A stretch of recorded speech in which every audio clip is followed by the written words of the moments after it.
सारा खसी बकरी छोड़ देता हमारे वीर भाई में पता चल गल कौना के हियो उनकर माई बहन एक कदे ना लिया के हम लोग के मेहरारू के बननी हो जे पगहा में तो कहियन जा सार लोग किस्मत अबे तक मार के तोड़ दे चली जाइबू ए सारा चुप रहो का ए बताओ केनवाई दूसरा खाती होला के कहता हां के कहताटे हर गांव के सरवन के मय के मन सहक गइल बा देख गाड़ी मत दो गांव को हमहू हई अब उल्टा सीधा लगवा बोले तो मारा तो जौन सरवा बकरी पोसले ऊ ना मारी हमके ऊ ना बाजी तो हमरो दुगो बकरी जौन सरवा ना पोसले हो के दुगो हमरो बाड़ी स तो तोरो बकरी जात होय स त हमार भूसा खाली स मैं सरव लोग के भूसे खाली स हां तोहरे 52 बीघा भइल बा तू ही भइल बोला बबरा हम कौनो रहना है बकरी हमार एक एक खटिया बा हाँ। काहे केहू के जाई बकरी पिए लो तब तारा ख्याल पड़ला नहीं हां मार करे खातिर पियल मेरे सरवा आओ से लाठी लेके आओ सब बाव काट कोनो के मर यहां से एक घुसा भर मुंह माटी ले लेबो के मारम छेद हो जी बांध के धैले में हो जा बकरी के करियो हां के? चौबया सरवा कहिया जब देखा तब करे बकरी पर रहले आखिर तू जानते वाला के चौबे के बकरी ये तो भर गांव के गाड़ी दल का काहे ना देव गाड़ी तबे न मैं गांव सरवा बानी अपन बकरा बकरी देखो हम बानी तो बर्दाश्त करते में कि गौवा का सुनिया तो कौनो सरवा काहे बर्दाश्त करी काहे जा तो से बतिया वाला पैदल अरे हमार टमाटर फुलाते बा हां मैं फूल गायब बा हम डाटी लेके अपन खेती करब मार्केट में का बेचब तू बेचे वाला हुआ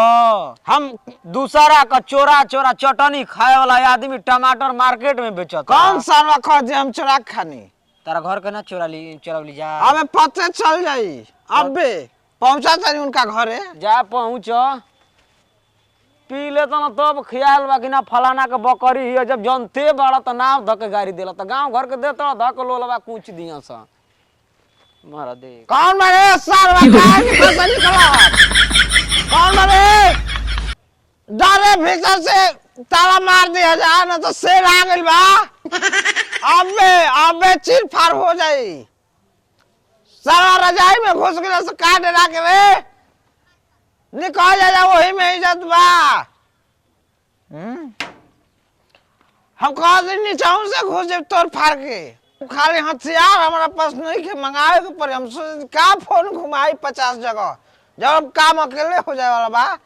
खोल दे बजा के हम आ जाई खोले कहा था हम झूठो चीज आते का जोरिया पर तो खुले बा घर में हमरा घुसे में मिनटों सेकंड ना लगेला कितना जना के का हो जाला पता ना चलला हमारा घर में ना 2-4 गो लड़का रहता सन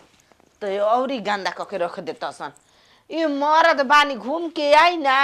आ कपड़ा लता खोल दी ना और गर्दा गर्दा हो जाला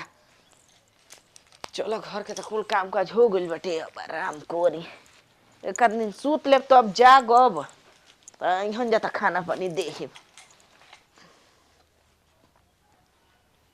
गानो सारा बोलत काहे नहीं खस डरे डरा गेल स एकर मतलब रंगबाज आ गेल बा पता चल गेल ई बस सुतल बिया का हो बिना पूछल से चल बकरिया जाके जैसे चल तरी से केनवैया हम चढ़ दी का नहीं हो सुनत का कि हाथ लगाई बोली हो हाँ देर ना लगे मिनटों सेकंड में हाथ लगा देनी कहाँ लगा दिलो देखो हैं ला शर्म निकल आओ तो हम कहो बतियाओ आराम से आराम से कहो के तार के भेंजल हमरा घर में आवे के हो क्या भेजी तब हम आए रंगबाज आदमी तू ना कॉले चल दे केनी हो हाँ थाना पुलिस एक कर में देरी ना लागला तार घर द्वार का बा आइल बड़ा शराब पी के हम कुछ पी के आई कौन कही दारू पे कौन सारा कर दी देखा उनका कहा गर्लफ्रेंड में हाथ लगा के फाड़ दे हम पिए कर से दूर रही ना हाँ तार से मेरा से दूर रहे नहीं हमर से मेरन से ना चाहिए सटो हटो या गार में रवेल हवो अजी ले आइल ले बकरी पोसल बोल अपना भतार के जिया खातिर के हमरा के बकरी हाँ बकरी पोसल मैं हमार भिंडी चढ़ गई से कलौंजी हम कैसे खाई जइबा कि ना जीबा जाके हमारा घर मर्द बान से बतिया मेहरान से ना तो बतिया आ दादा मेहरान में तो खराब हो गई सा छिना हो गई सा बकरी 5 को पोस दिया सा बता से झगड़ा को के आ जब बेचे तब नाक में के कान में के हे भतार की कमीनी से हमार केनवाई से रखे बुझा बेच बुझा हो संभाल के बतिया वरना तो जान लो ना हम कितना टेढ़ हनी आ तो तार उस टेढ़ा ई मर्द बुढ़ाओ लाठी लगाओ सरवा बाजे के बा बा बा औकात गाँव का जाए होता है हाथ लगा के पटक दे ए जाके हम थाना पुलिस बुलाई बुढ़ा नेता चल रहा हमार केवड़िया बंद क के मार लातवल त इम्पलर जीव अरे तू बंद कर बंद कर मर्द के छोड़ के जा भाग जा तब देखो जाए जल जाता टंगरी चिर के हाथ में ना दे तो कह दियो हम कहतन के जले जा के तू कहाँ जाई कहां जाई तार से लभी बोलते नहीं कोई बेले देखी बोलते आ लगा हम देखा हम कहतन कि तू चल जा हमरा घर ले हम आवे कहते जाओ ना तन हो जाई एक पहला ना इनके पियकड़न से ना लागल जाला ना तो मांगम तो देबू कहरा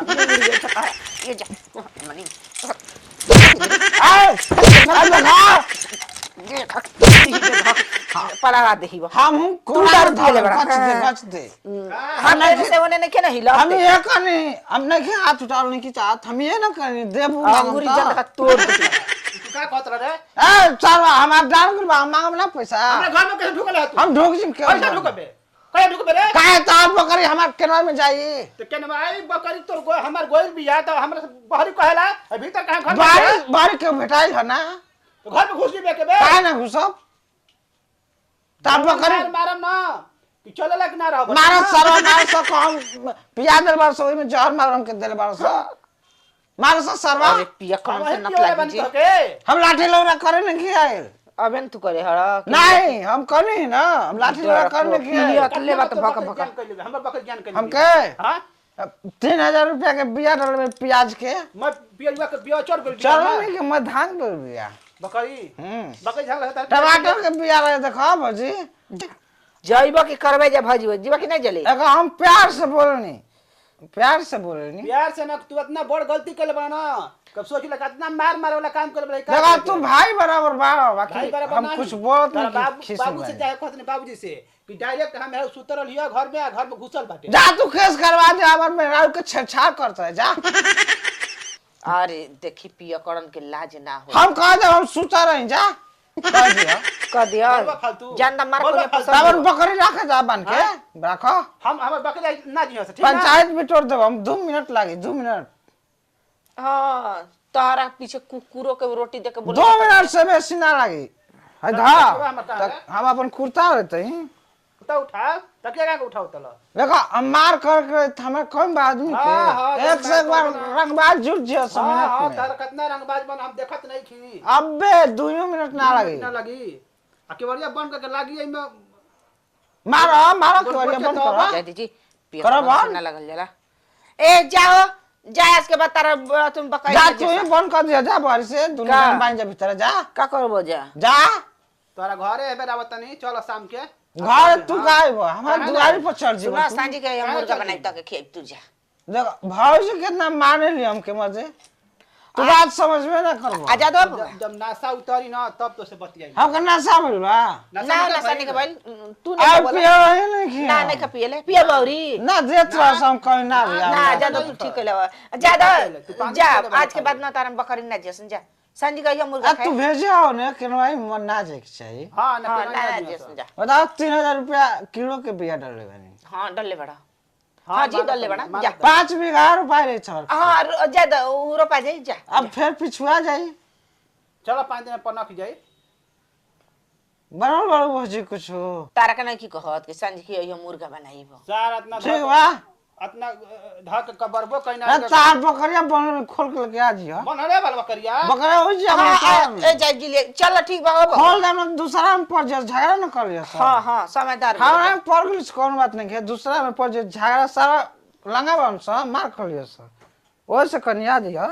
ना तू पिय कोड़ाऊ कुछ कहला ही ना रे। चुप रही रवा उल्टा सीधा सोचत रही काहे न सोचब? अरे वो घर कहता में नहीं कुछ कह देलो हो। आजकल के जमाना में ना बढ़िया आदमी के ना दो संगतिया नहीं खन जितना पियकर चिकन के बड़ा रंग बाजे ना हाँ। लगल में मार दे सोनी बताओ त सड़क जाई दुआली के करिया सर्कल में ना तीसरा कहाली में ना घसीटक चलाऊ गाना तू दोस्ती कर लो करेले के करले का कहते कहली हां का हम पियकर बढ़िया बन सकता का दिक्कत तनी बाद में पूछम ना बोलम ना तनी बोली हन पियकरन से सावधान रहब त काम चली जाई जाके बकरी लेके आई सुतल के मैं उघार के देख लेबी का कइले होई हां पगलाइल बनी का पहले नहीं की है देखी तो और तनी जाई उल्टा सीधा बोलत बोलत आदत हो गइल बा जा तनी भौजाइन के देखा तनी देख देख के औरी बहक बक के बोलत तनी